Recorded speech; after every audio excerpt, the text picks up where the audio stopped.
Student time நிகழ்ச்சிக்கு உங்களை அன்போடு வரவேற்கிறேன். கர்த்தர் கரம் என் மேலங்க, கடுகளவும் பயம் இல்லைங்க. ஆண்டுடைய கரம் நம்ம கூட இருக்கும்போது எந்த விஷயத்தை குறித்து எதை குறித்து நம்ம பயமே இல்லாமல் நம்ம பாட போகிறோம், விசுவாசத்தோடு பாட போகிறோம். ஏசப்பா நம்ம வாழ்க்கையில் அற்புதம் செய்ய போகிறார். பாடலாமா? கரங்களை தட்டி கர்த்தர் கரம் என் மேலங்க, கடுகளவும் பயம் இல்லைங்க என்று சொல்லி கரங்களை தட்டி சந்தோஷமா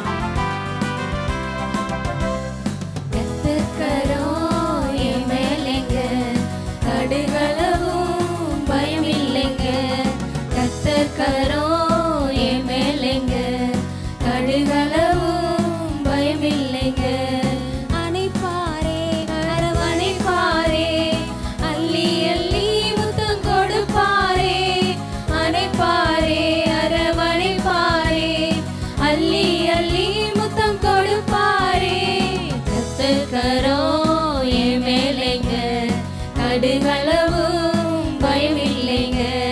கர்த்தர் கரம் என் மேலைங்க, கடுகளவும் பயமில்லை. ஏந்திடுவார் ஏந்திடுவார், என்னை தாங்கிடுவார், இறுதி வரை நடத்திடுவார். ஏந்திடுவார், என்னை தாங்கிடுவார், இறுதி வரை என்னை நடத்திடுவார். கர்த்தர் கரம் என் மேலைங்க, கடுகளவும் பயமில்லைங்க. கர்த்தர் கரம் என் மேலைங்க, கடுகளவும் பயமில்லைங்க.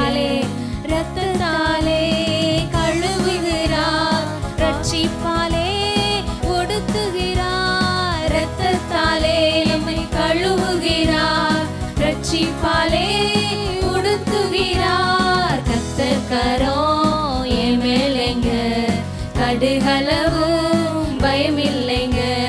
கர்த்தர் கரம் என் மேலைங்க, கடுகளவும் பயமில்லைங்க. தாலாட்டுவார் தாலாட்டுவார், அவர் சீராட்டுவார், வாலாக்காமல் உன்னை தலையாக்குவார். தாலாட்டுவார், உன்னை சீராட்டுவார், வாழாக்காமல் நம்மை தலையாக்குவார். கர்த்தர் கரம் என் மேலைங்க, கடுகளவும் பயமில்லைங்க.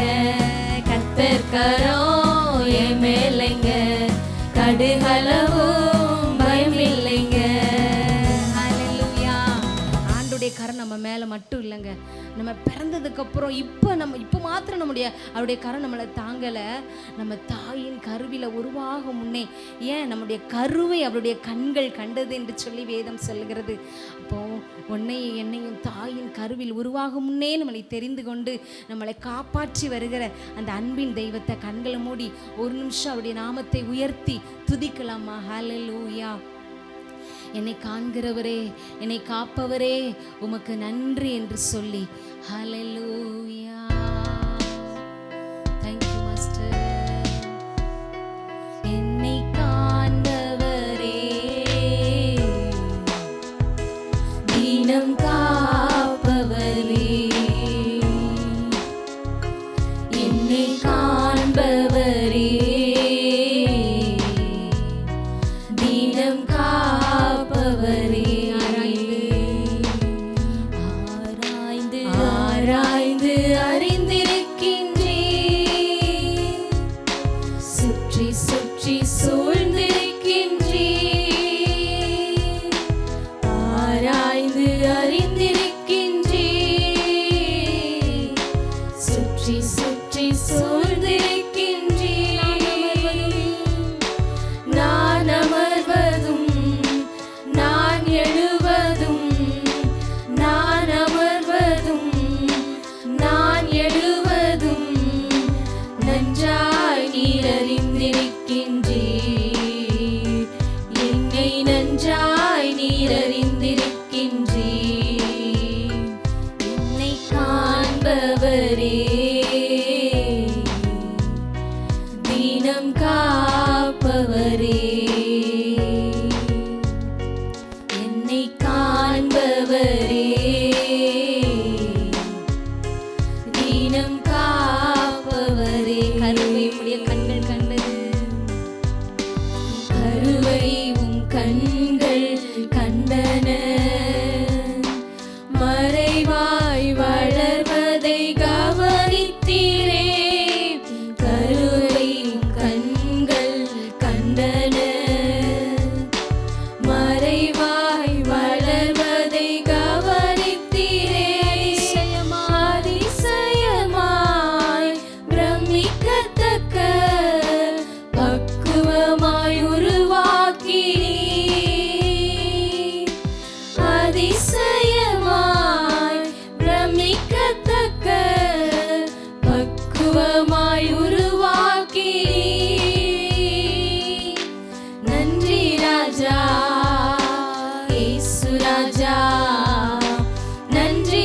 ராஜா இயேசு ராஜா என்னை காண்பவரே,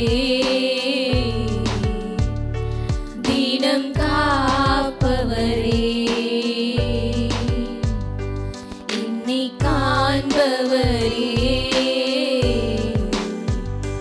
தினம் காப்பவரே,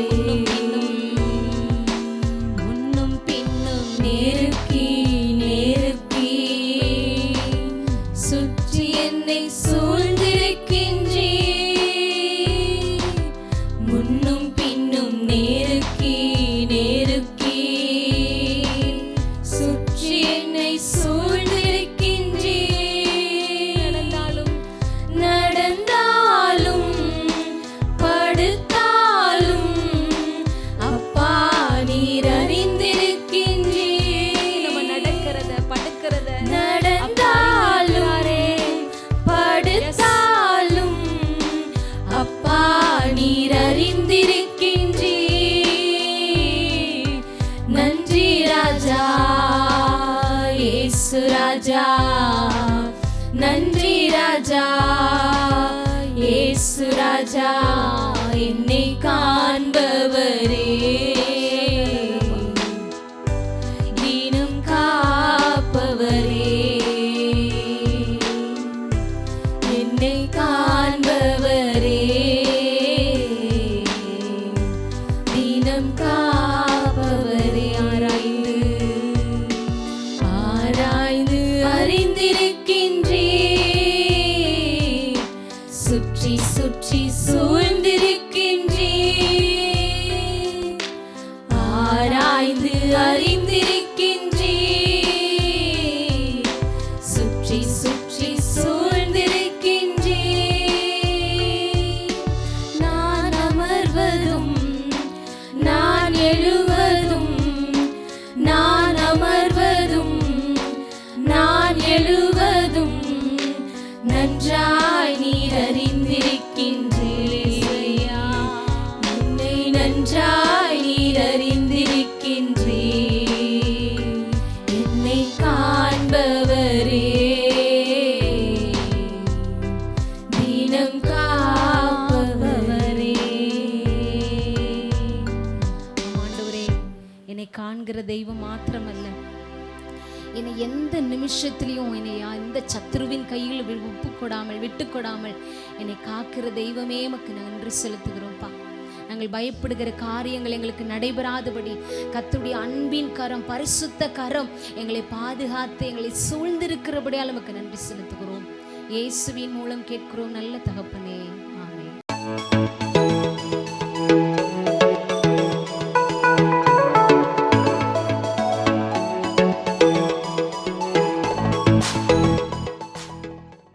ஆண்டவராகிய இயேசு கிறிஸ்துவின் நாமத்தினாலே கிராம மிஷனரி இயக்கத்தின் சார்பாக உங்களை வாழ்த்துகிறேன், ஆசீர்வதிக்கிறேன்.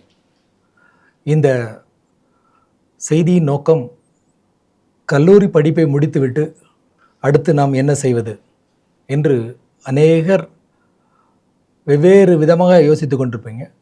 ஆனால் தமிழ்நாடு அரசாங்கமும் மத்திய அரசாங்கமும் பொதுத்துறை நிறுவனங்களும் அவர்களுக்கு வருடந்தோறும் அவர்கள் வேலைவாய்ப்புக்காக அவங்க எக்ஸாம் நடத்துகிறாங்க. இதில் இப்பொழுது நாம் பார்க்க போகிறது மத்திய அரசில் ஸ்டாஃப் செலெக்ஷன் கமிஷன் என்ற துறை மூலமாக நடத்தப்படுகிற தேர்வுகளை குறித்து பார்க்க போகிறோம். ஏனென்றால் இந்த தேர்வை எழுதி தான் நானும் பாஸ் பண்ணி சாதாரண ஒன்றுமில்லாத சூழ்நிலையில் இருந்த நான் இந்த தேர்வு பாஸ் பண்ணி எனக்கு அரசாங்கத்திலே பெரிய பதவிக்காக நான் வந்தேன். எனவே நான் உங்களோடு கூட பேசுவது அந்த துறையிலே நான் வேலையும் பார்த்திருக்கிறேன். எனவே ஸ்டாஃப் செலெக்ஷன் கமிஷனை பற்றி, அது நடத்துகிற பரீட்சைகளை குறித்தும் அவங்க நடத்தப்படுகிற விதம் குறித்தும் நேர்மையாக நடத்தப்படுகிற காரியங்களை குறித்தும் நான் அறிந்திருக்கிறேன். இப்பொழுதும் அரசாங்கம் ஒவ்வொரு ஆண்டும் கிட்டத்தட்ட 1 கோடிக்கு மேலே ஸ்டூடெண்ட்ஸ் கல்லூரிகளை விட்டு வெளியே வருகிறார்கள். போன வருடம் பாஸ் பண்ணி 1 கோடி வந்திருப்பாங்க, முந்தின வருஷம் வந்திருப்பாங்க. இப்படி அநேக ஜனங்கள் ஒவ்வொரு வருடம் வெளியே வர்றாங்க. இப்போ ஸ்டாஃப் செலெக்ஷன் கமிஷன் அவர்கள் நடத்துகிற பரீட்சையை பார்த்தீங்க அப்படின்னா கிட்டத்தட்ட வருஷத்துக்கு ஒரு 77,000லேருந்து 1,00,000 வேக்கன்சி வரைக்கும் இருக்கும்.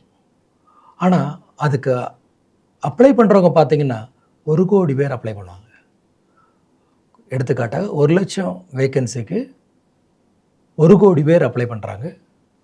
அப்போ முதல் 1லிருந்து 1,00,000 வரைக்கும் பாஸ் பண்ணி உள்ளே போயிடுவாங்க. 1,01,000லிருந்து 1 கோடி வரை உள்ளவர்கள் அந்த ஆண்டு அவர்களுக்கு வாய்ப்பு இல்லாமல் போய்விடும். எனவே இது நாம் ஏனோ தானோ என்று போய் இந்த பரீட்சை எழுத முடியாது. முதலாவது அந்த பரீட்சை எப்படி நடத்துகிறார்கள் என்று தெரிந்து கொள்ள வேண்டும்.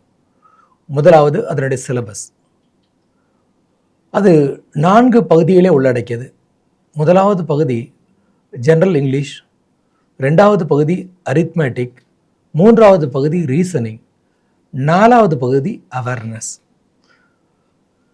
இந்த கேள்விகள் எல்லாம் எவ்வளவு நேரத்தில் ஆன்சர் பண்ணணும் அப்படின்னா, ஒரு கேள்விக்கு உங்களுக்கு 1 நிமிஷம் கூட இருக்காது, 36 செகண்ட் இருக்கும்.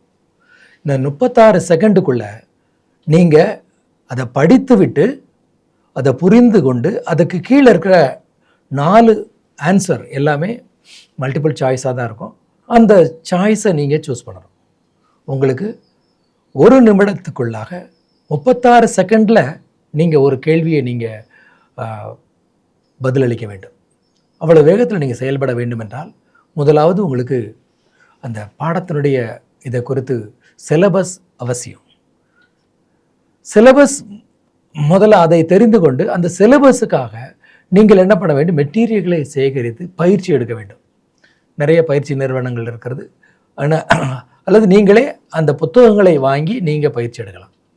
ஆனால் பயிற்சி எடுக்கணும்னா ஏனோ தானா என்று எடுத்தால் நாம் எல்லாரோடும் போட்டி போடுகிற ஒவ்வொரு ஊர்லேயும் பார்த்தீங்கன்னா ஒரு கூட்டம். அவங்க இப்போ மதுரை எடுத்திங்கன்னா மதுரையில் அந்த ராஜாஜி பார்க் பக்கத்தில் வாலிபர்களும் வாலிப பிள்ளைகளும் உட்காந்து படித்து கொண்டே இருப்பாங்க. இப்போ விருதுநகரில் பார்த்தீங்கன்னா கலெக்டர் ஆஃபீஸ் பக்கத்தில் உட்காந்து படித்து கொண்டே இருப்பாங்க. இப்படி இவர்கள் தான் உண்மையான போட்டியாளர்கள்.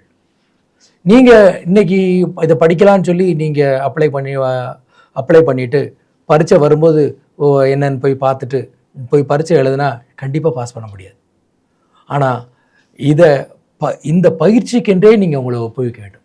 இந்த பயிற்சிக்கு ஒப்புவிக்க வேண்டும் என்றால் முதலாவது சிலபஸ் என்னவென்று தெரிந்து கொள்ள வேண்டும். அந்த சிலபஸுக்கு உண்டான மெட்டீரியல்களை நீங்கள் சேகரித்து வைத்து கொள்ள வேண்டும். சேகரித்து வைத்துக்கொண்டு அதை படித்துவிட்டு ஏற்கனவே கொடுக்கப்பட்ட கொஸ்டின்களை நீங்கள் என்ன பண்ணணும், நீங்கள் அதை போட்டு பார்த்தால்தான்.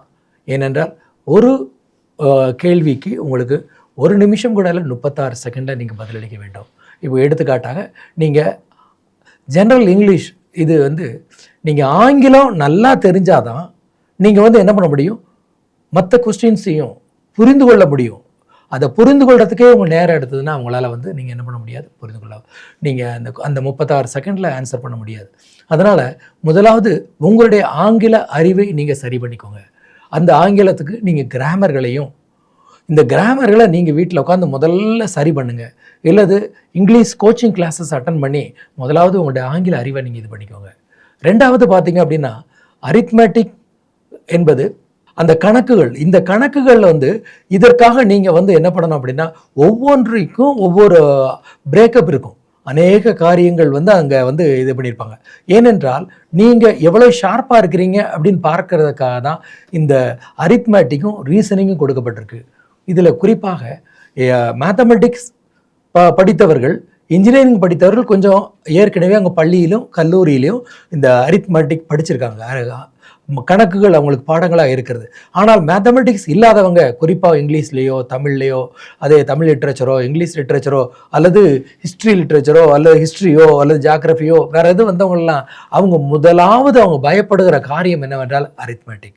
ஆனால் அரித்மெட்டிக் பொறுத்தவரை நீங்கள் பயப்பட வேண்டியதில்லை. அது சாதாரண பள்ளிகளிலே நீங்கள் படித்த அந்த கேள்விகள் இதுதான் அங்கே இருக்கும். ஏன்னா குறிப்பாக ரேஷியோ அப்படிங்கிறது இருக்கும், குறிப்பாக வட்டி கணக்கு எப்படி இது பண்ணுறது அப்படின்னு இருக்கும். இப்படி அநேக காரியங்கள் பள்ளிகளில் நீங்கள் படித்தது தான். அதை நீங்கள் எடுத்து திரும்ப நீங்கள் அந்த கொஸ்டின்களை எடுத்து நீங்கள் ஒர்க் அவுட் பண்ணணும். ஒர்க் அவுட் பண்ண என்ன நடக்கும் அப்படின்னா உங்கள் டைமிங் வந்து வரும். அப்போ நீங்கள் செய்ய 3 காரியங்களை நீங்கள் செய்யணும். உங்களுக்கு எது உங்களுக்கு குறைவாக இருக்கோ அதை நீங்கள் வந்து என்ன பண்ணணும், அதை நீங்கள் நிவர்த்தி பண்ணணும். இப்போ ஆங்கிலத்தை நல்லா நீங்கள் என்ன பண்ணணும், சரி பண்ணணும். அடுத்தது 2வது என்ன பண்ணணும், நீங்கள் கல்லூரியில் நீங்கள் பிஎஸ்சி மேத்தமெட்டிக்ஸ் படிக்கலைன்னா நீங்கள் அதை பற்றி யோசிக்கக்கூடாது. நீங்கள் வந்து பிகாம் படிச்சிருக்கலாம். ஆனால் நீங்கள் இது வந்து 10th கீழே உள்ள கிளாஸஸில் சொல்லிக் கொடுக்கப்பட்ட கணக்கு பாடங்கள் தான். அந்த கணக்குகளை நீங்கள் எடுத்து நீங்கள் பயிற்சி எடுக்கும்பொழுது உங்களுக்கு என்ன உண்டாயிருக்கும் அப்படின்னா, நீங்கள் வந்து மற்றவர்களை காட்டிலும் அந்த பயிற்சி எடுக்க எடுக்க எடுக்க உங்களுக்குள்ள ஒரு நம்பிக்கை உண்டாயிருக்கும். அடுத்ததாக பார்த்தீங்க ரீசனிங் அப்படிதான். இதுவும் நீங்கள் வந்து அந்த கொஸ்டின்களை நம்ம வந்து புத்தகங்கள் வாங்கி அதை பயிற்சி எடுக்க எடுக்க ரீசனிங், இந்த 2 காரியங்களும் நீங்கள் கண்டிப்பாக உங்களுக்கு பயிற்சியின் மூலமாக தான் ஒரு கேள்விக்கு 36 செகண்டில் நீங்கள் பயிற்சி எடுக்க முடியும். அடுத்ததாக ஜென்ரல் அவேர்னஸ் என்பது பொது அறிவு. இந்த பொது அறிவு நீங்கள் ஒரே நாளில் உங்களுக்கு வராது. உங்களுடைய பழக்க வழக்கங்கள் மாற வேண்டும். பொது அறிவில் அவங்க என்ன பண்ணுறாங்கன்னா, இன்றைய தினத்தில் வந்து பார்த்தீங்க அப்படின்னா தினந்தோறும் ஒரு ஆங்கில பேப்பர் படிக்கணும். அந்த ஆங்கில பேப்பரில் முதல் பக்கத்திலையும் விளையாட்டு பக்கங்களிலும் அடுத்ததாக நடுவில் அதனுடைய நாட்டினுடைய நிதி காரியங்களை நீங்கள் படித்துக்கொள்ள வேண்டும். இதை படித்தாதான் உங்களால் என்ன பண்ண முடியும் அப்படின்னா, நீங்கள் ஜென்ரல் அவேர்னஸை பதில் சொல்ல முடியும். நீங்கள் வந்து அப்போ இது தொடர்ச்சியாக இருக்க வேண்டும். எடுத்துக்காட்டாக கரண்ட் ஈவெண்ட்ஸ்ன்னு கேட்பாங்க. கரண்ட் ஈவெண்ட்ஸ் அப்படின்னா இப்பொழுது இன்றைக்கிய சூழ்நிலையில் என்ன கரண்ட் ஈவெண்ட்ஸ்னால், இன்றைக்கி உலகக்கோப்பைக்கு வந்து ஃபுட்பால் நடந்து கொண்டு இருக்கிறது. நாளைக்கு காலையில் விடிய காலம் அந்த ஃபுட்பாலோட ஃபைனல் மேட்ச் இருக்குது. அப்போ நம்ம இதை ஒழுங்காக நம்ம வந்து என்ன பண்ணணும், அந்த பத்திரிகை படிக்கிற நிகழ்வு உங்களுக்கு வேணும். தினந்தோறும் நீங்கள் ஒரு ஆங்கில பத்திரிகை கண்டிப்பாக நீங்கள் படிக்க வேண்டும். அந்த பத்திரிகையில் இதுவை தொடர்ச்சியாக நீங்கள் அவைகளை நீங்கள் ஃபாலோ பண்ணணும். அப்போ இப்படிப்பட்ட காரியங்கள் இருந்தால் தான் நீங்கள் என்ன பண்ண முடியும், அந்த போட்டி தேர்வு எழுதுவதற்கு தகுதியாகிறீர்கள். மறுபடியும் சொல்கிறேன், ஜென்ரல் இங்கிலீஷ், அரித்மேட்டிக், ரீசனிங், அடுத்ததாக அவேர்னஸ், இந்த 4க்குமே நீங்கள் தினந்தோறும் நீங்கள் தயாராகி கொண்டு அந்த தயாராகிற நேரங்களில் உங்களுக்கு என்ன இருக்கக்கூடாது, வேறு டிஸ்ட்ராக்ஷன் இருக்கக்கூடாது. நான் ஒரு அரசு வேலைக்கு போனால் என் வாழ்க்கை உள்ள எல்லாவற்றையும் என்ன அந்த அரசாங்கம் பார்த்துக்கொள்ளும். அப்படிங்கிறதுனால நாம் அதை மாத்திரம்தான் நம்ம என்ன பண்ணணும், நம்முடைய இதில் வச்சு பண்ணணும். வேறு மற்ற எந்த காரியங்களையும் உங்களுடைய சோஷியல் மீடியாலேயோ செல்ஃபோன்லேயோ இது பண்ணுறதுலையோ நீங்கள் என்ன பண்ணக்கூடாது, நேரத்தை செலவழிக்கக்கூடாது. ஆனால் வேலைக்கு சேர்ந்த பிறகு உங்களுக்கு நிறைய நேரங்கள் இருக்கும். அரசு தேர்வு பயிற்சி என்பது வேறு எந்த விதமான நமக்கு டிஸ்ட்ராக்ஷன்ஸ் எதுவுமே நமக்கு இருக்கக்கூடாது. அது இருந்ததுன்னா இந்த பயிற்சி எடுக்கல, நம்ம வந்து இது பண்ண முடியாது, அந்த பாஸ் பண்ண முடியாதுன்னு. ஆனால் நமக்கு மற்ற இதில் எனக்கு உதவி செய்தது ஆண்டவராக இயேசு கிறிஸ்து. இந்த டிஸ்ட்ராக்ஷன்ஸ் எல்லாத்துலேயும் எனக்கு அவர் என்னை நீங்களாக்கி சரியான வழியில் வச்சு என்னை சரியான பாதையில் நடத்தி சரியான இடத்துல என்னை கொண்டு அவர் வைத்து சேர்த்தார். அந்த இயேசு எனக்கு உதவி செய்தார், உங்களுக்கும் உதவி செய்வார். ஆண்டவராக இயேசு கிறிஸ்து நாமத்தினால் உங்களை வாழ்த்துகிறேன், ஆசீர்வதிக்கிறேன்.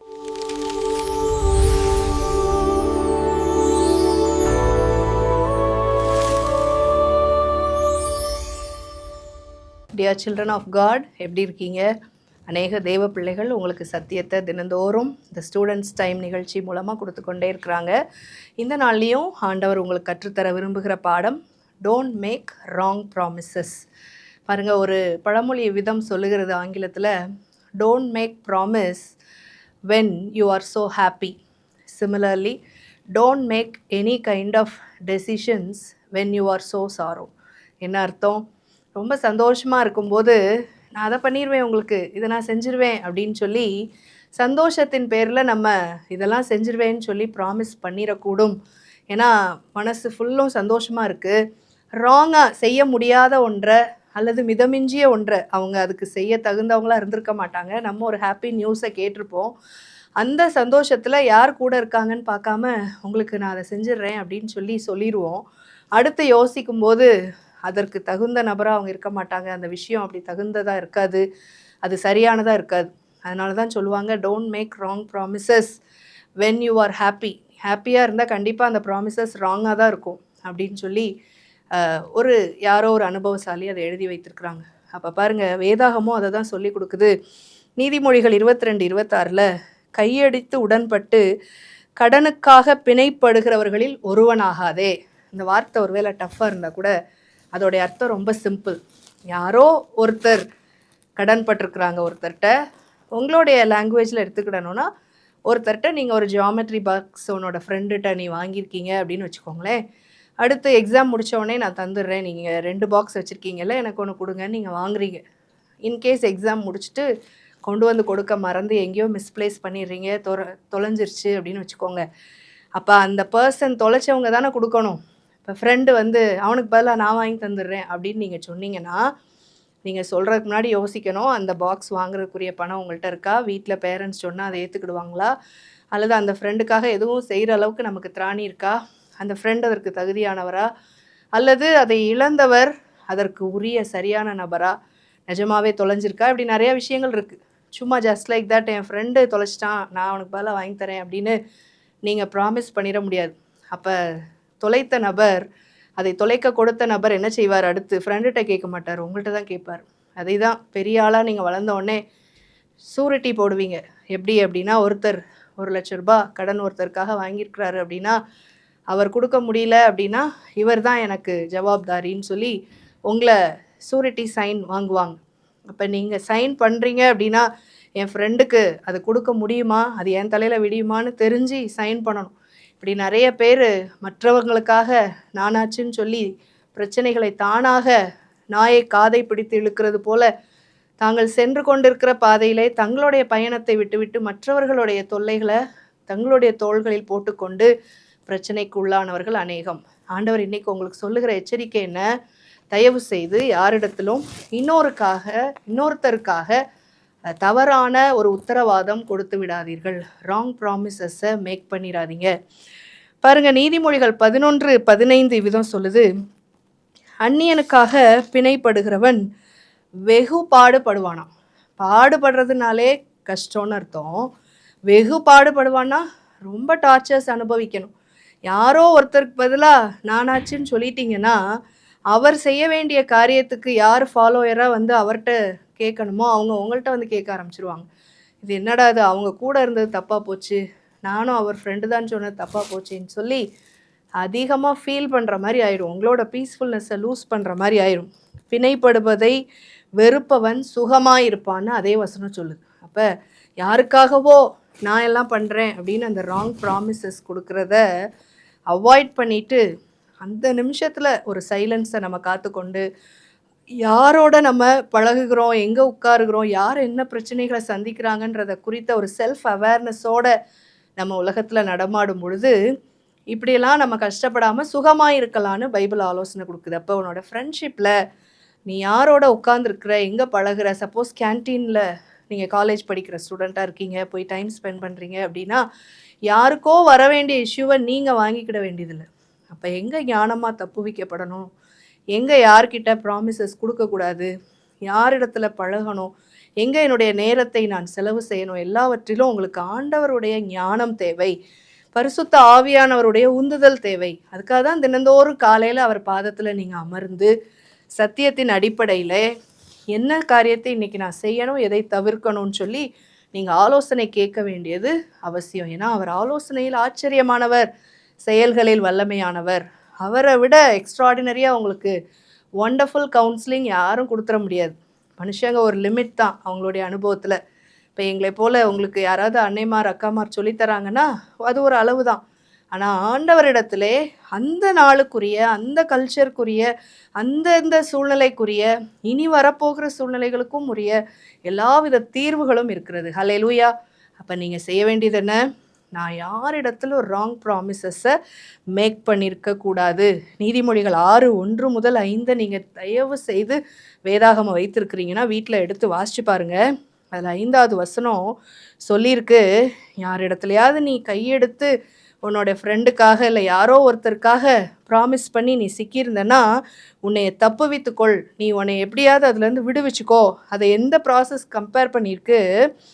வெளிமான் வேட்டைக்காரன் கைக்கும் குருவி வேடன் கைக்கும் தப்புவது போல நீ உன்னை தப்புவித்துக்கொள். பாரு, நீங்கள் போய் சிக்கிட்டீங்கன்னா அது நெட்டில் ட்ராப் பண்ணி உங்களை பிடிச்ச மாதிரியா. அப்போ அதுலேருந்து காப்பாற்றப்படணும்னா முன்னக்கூட்டியே போய் சாரி, நான் தெரியாமல் இவங்களுக்காக நான் சொல்லிட்டேன் அப்படின்னு சொல்லி நீங்கள் சொல்லணும். இதே நீதிமொழிகளில் தான் சொல்லியிருக்கு, ஆபத்தில் உதவவே சகோதரன் பிறந்திருக்கிறான். அதே மாதிரி எல்லா காலத்திலும் நண்பன், உண்மையான நண்பன் நேசிப்பான் அப்படின்னு. அப்போ உண்மையான நண்பர்களுக்கு உதவி செய்வதோ, உங்களோட உடன் பிறந்த அல்லது நீங்கள் உடன் பிறந்தவர்களைப் போல நேசிக்கிற சகோதரனுக்கு சகோதரிக்கு உதவி செய்வது தப்பில்லை. ஆனால் இங்கே சொல்லப்பட்டிருக்க வார்த்தை அந்நியனுக்காக. அப்போ என்ன அர்த்தம்? எவ்விதத்திலும் உங்களுக்கு சம்பந்தப்படாத, உங்களோட பைண்ட் ஆக முடியாத, ஆண்டவருடைய நியமத்தின்படி உங்களோட கனெக்ட் ஆகாத, ஆண்டவர் அனுமதிக்காத ஏதோ ஒரு நபர் என்று அர்த்தம். இதை நீங்கள் நல்லா பகுத்து அறியணும். அந்த ஞானத்தை ஆண்டவரிடத்துல கேட்கணும், யார் எனக்கு அந்நியன் அப்படின்னு சொல்லி. அப்போ பாருங்கள், உலகத்தில் எல்லாரையும் நம்ம நேசிக்கணும், எல்லாரையும் ஆண்டவர் அவர் சாயலில் படைத்திருக்கிறார். ஆனாலும் ஞானத்தோடு நாம் பிரச்சனைகளில் சிக்கி கொள்ளாதபடி இப்படிப்பட்ட காரியங்களில் தப்புவிக்கப்படுதல் அவசியம். இப்போ இன்றைக்கி நீங்கள் எடுக்க வேண்டிய தீர்மானம் என்ன? யார் என்னோடு பழகுகிறதுலே என்னோடு சரியாக இறுதி அளவில் உடன்பட்டு ஆண்டவருக்கு அடுத்து நல்ல ஒரு தோழமையாக சகோதரத்துவத்தோடு இல்லையோ, அவர்களுக்காக நான் பிணைப்பட்டு சிக்கிக்கொள்ளாதபடி கர்த்தர் என்னை காப்பீராகன்னு சொல்லி ஜெபத்தோடு நீங்கள் ஒவ்வொருவரோடும் பழக வேண்டியது அவசியம். May God bless you.